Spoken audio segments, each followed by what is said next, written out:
নবী ও সাহাবীরা যে আয়াতের ব্যাখ্যা দিত, সে আয়াতের ব্যাখ্যা সব শ্রেণীর মানুষরা চিনত। নবী ও সাহাবীরা প্রথম ফরজের যে আয়াতের ব্যাখ্যা দিত, সে আয়াতের ব্যাখ্যা পৃথিবী ভাঙার দাওয়াত দিত।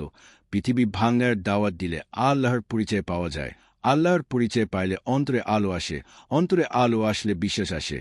বিশ্বাস আসলে নবীর কাছে সব শ্রেণীর মানুষ যায়। তারপর পৃথিবী ভাঙার দাওয়াত শিক্ষা দেয়। নবী ও সাহাবীরা কিতাব দেখে দাওয়াত দেয় নাই। আয়াতের আরেক নাম দলিল।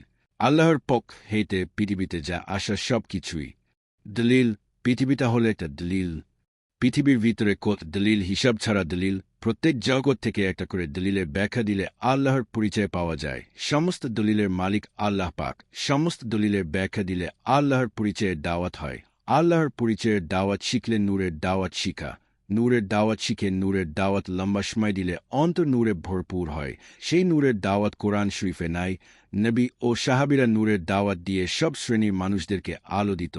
অন্তরে আলো ঢুকলে অন্ধকার দূর হয়। অন্ধকারে বিশ্বাস থাকে না, আলোতে বিশ্বাস থাকে।